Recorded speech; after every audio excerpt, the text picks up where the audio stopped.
What's up guys, it's Kelly and today I've got another swatch review for you. So today I'm partnering up with Picture Polish. They have 6 brand new nail polishes that I'm going to share with you. They're all the classic scattered hollow flaky formula from Picture Polish, and they're all honestly the most opaque polishes I've used in a really long time. But before we get into that, let's talk a little bit about Picture Polish. If you haven't heard of them before, they are an independent nail polish brand that is based out of Australia but available internationally. They are 10 free, meaning they are free of 10 of the potentially harmful ingredients that are often found in nail polish. They are vegan, meaning they do not use any animal-derived ingredients. They are cruelty-free, meaning they do not test their polishes on animals. They also have an 83% plant-based sustainable nail polish formula. They're also breathable, they're also halal. And I remember when I first tried their new plant-based formula, I was absolutely blown away. They are incredible quality. I would actually argue that they're possibly a little bit better than the regular formula used to be. And especially now, having tried these incredibly opaque polishes that I'm about to share with you, I am just really impressed with it. But yeah, let me just jump right into the swatches and show you what I'm talking about, so roll the footage. So as with all of my swatch and review videos, I am going to be using base coat underneath all of my swatches just to protect my natural nail and prevent any stains. Today I'm using the Cuccio base coat. So first up in the collection we have the shade Mulberry, and this is a really beautiful dusty plum kind of color. It's just this really deep, very warm toned purpley maroon shade, and as you can see, it is 1 coat opacity. This one absolutely blew me away in terms of coverage, and I was just really impressed that it managed to be so glittery as well, even in that first coat. Of course, I did do a second coat just to show you guys what it looked like, but it was just very impressive. And this polish is also thick enough that you can wear it as a 1-coater and it doesn't feel like you're like missing a layer on your nails. So beautiful color, beautiful formula on this one. Next up we have the shade Horcrux, and by the way, the tagline on this one, absolutely incredible. But this one's a really beautiful, very cool toned purple. Now this one actually has a little bit more of a jelly-like formula, so you can see it's not quite there in the first coat, but it did give me perfect coverage in the second. And again, we have a really nice packed level of those holographic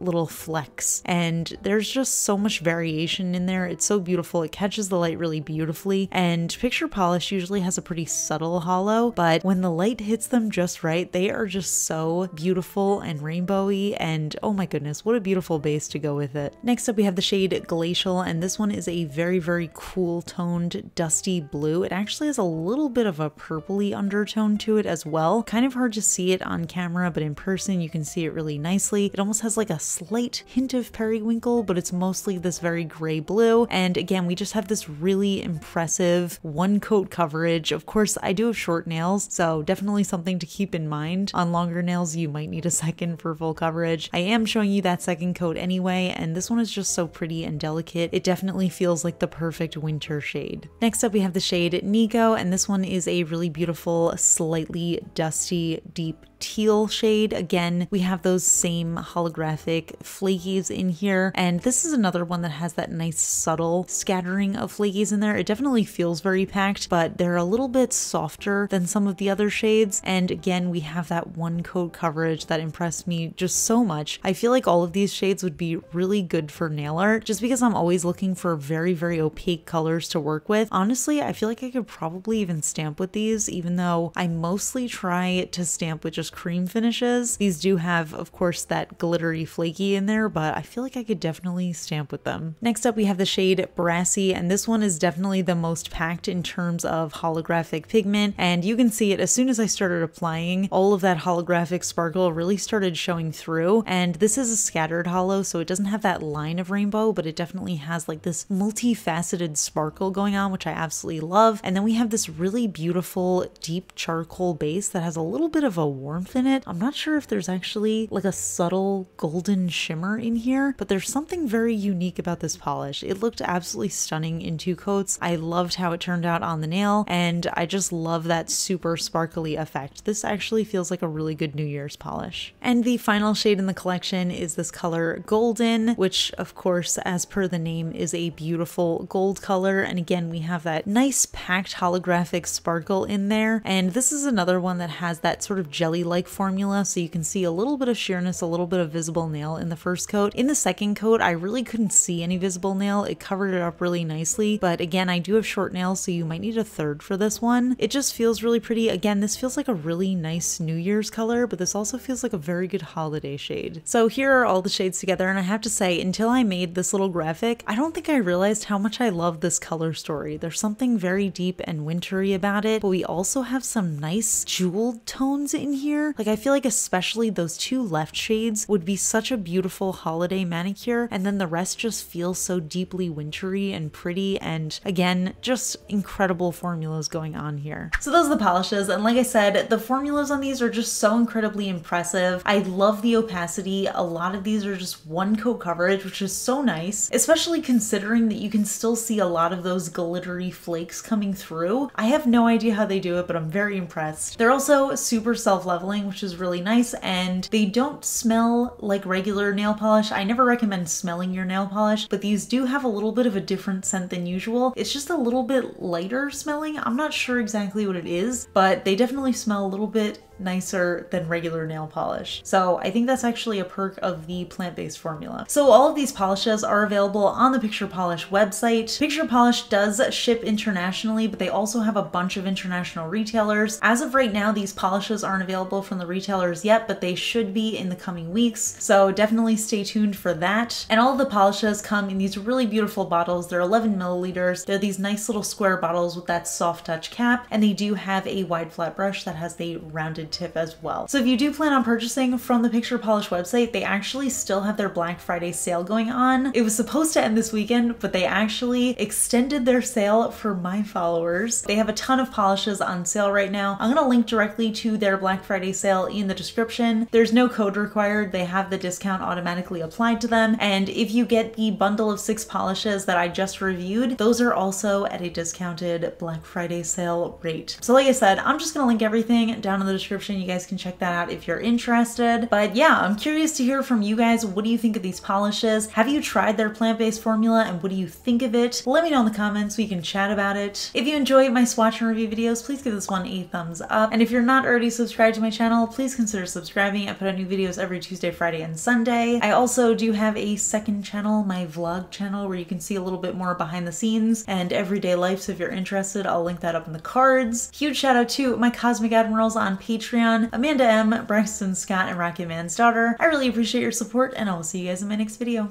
Bye. Today's fun fact question comes from Patreon supporter Missy H, and Missy wants to know, what's the worst haircut or color you've had? I'm not sure if you guys are gonna agree with me on this one, but I have to say, when I did that half teal, half yellow hair situation, I was not actually a huge fan of it. I kind of convinced myself that I liked it, but looking back, I really don't think it turned out well. I think it actually had, so I feel like I'm being a little harsh right now, but let me just say, I think it had potential to be cool, and I think maybe if I had done the whole head, or if there had been a little bit more of like seamless blending from my natural brown into that like super bright turquoise blue, I think it could have been really cool, but I just feel like it wasn't the best look, and it wasn't really the best combo for my hair color, and it also kind of washed me out a little bit. I did like it a lot better once I started dyeing the blue part a little bit darker. I ended up going with like a navy blue. Actually, when I went to the salon, I had first requested navy blue and yellow combo, and it just ended up turning out this bright turquoise color. So I think it would have been better if it had started out as a navy blue, and I liked it once it became that navy blue. One of the problems with it was that I went to somebody who wasn't experienced with doing like crazy colors, so it was definitely a little bit of a challenge. But yeah, that was a recent one that I think did not turn out as well as I had hoped. I also very briefly had that Shrek green hair color. I was not a fan of that. And actually the first time I ever dyed my hair was when I was like 14, and I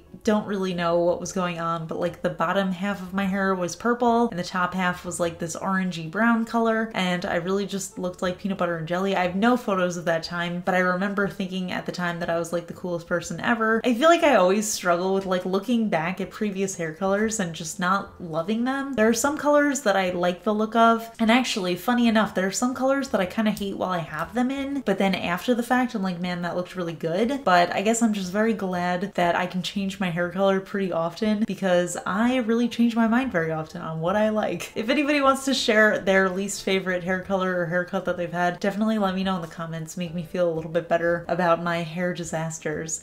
And I will see you guys in my next video. Bye!